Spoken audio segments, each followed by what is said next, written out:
It's the best bit, mine. Oh.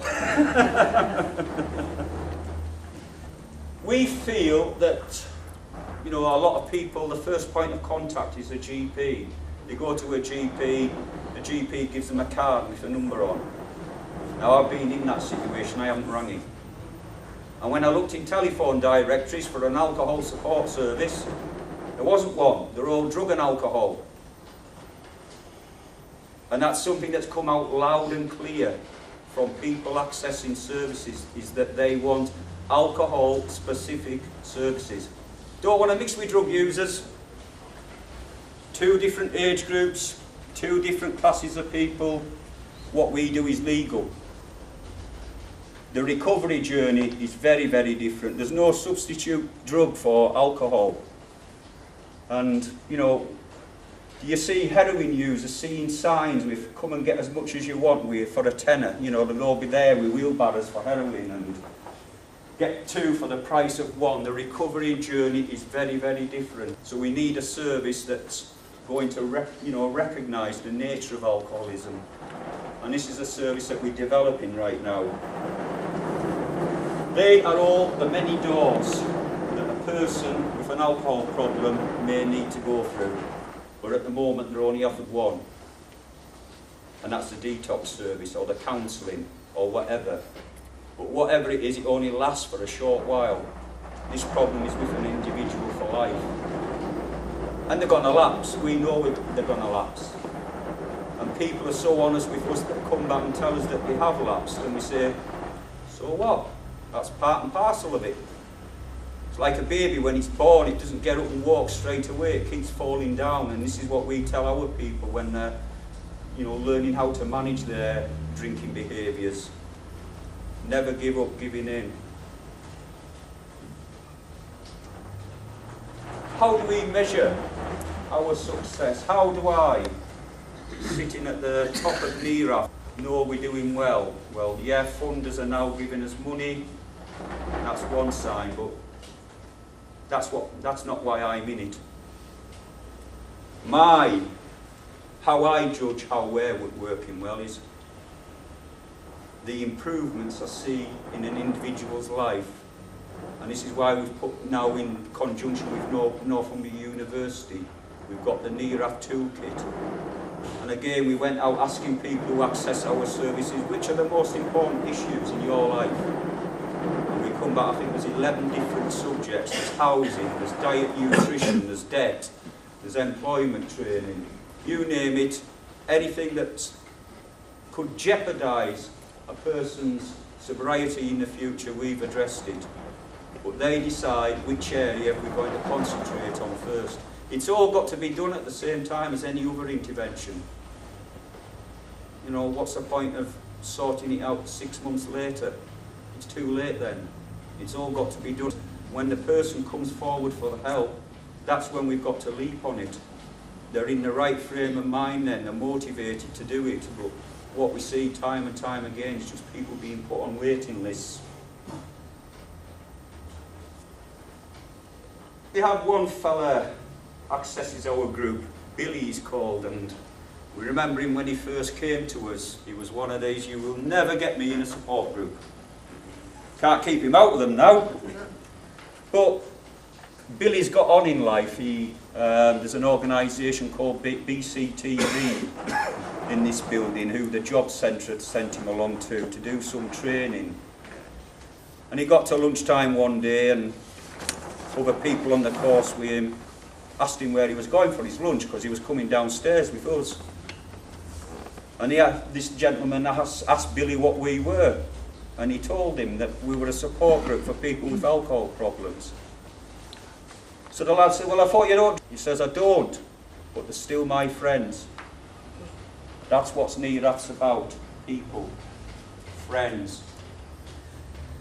The support groups are that initial place for people to start socialising again, to start mixing again, because previously all we've knocked about is the other people that drink alcohol.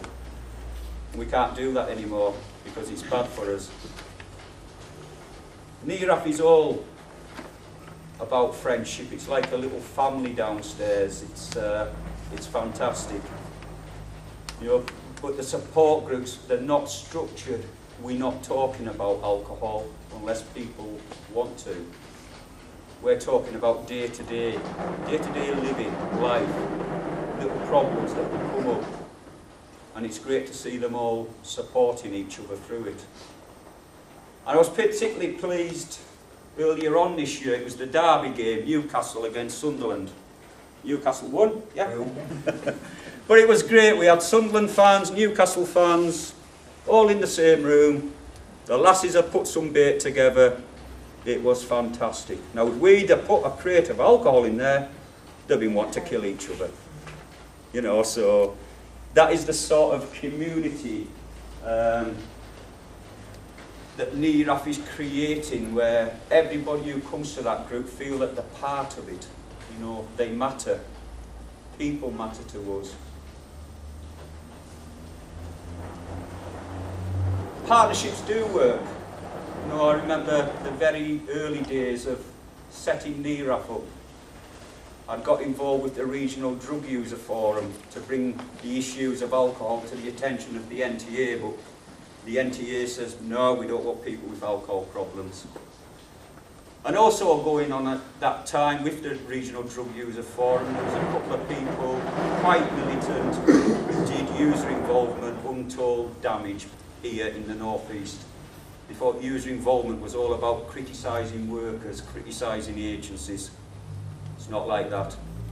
We have good agencies, we have good workers, and particularly in alcohol, they're doing the best they can on the limited means available.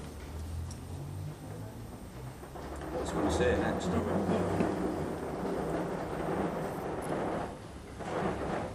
I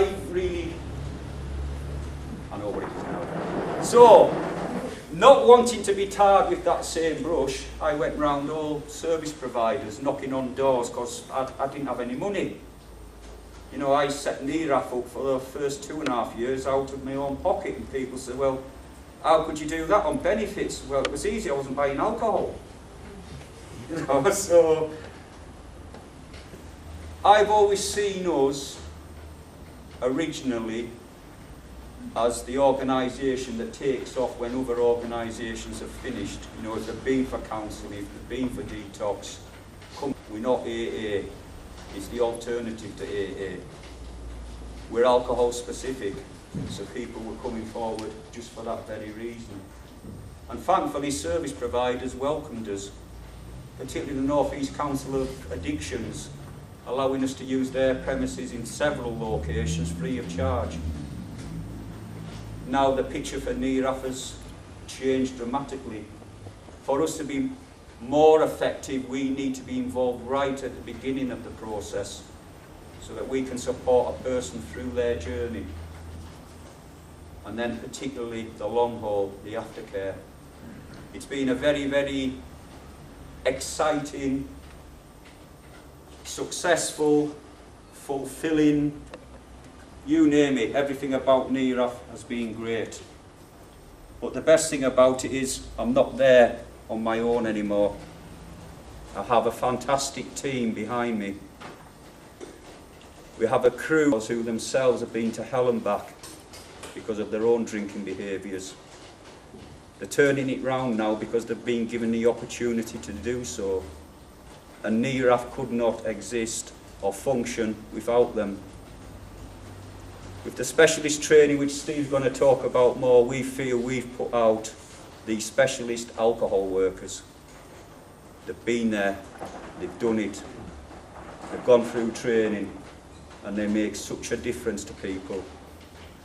And then we have our paid staff who, again, the team has grown quite a bit this year, but in the last couple of weeks we've lost 2 members of staff.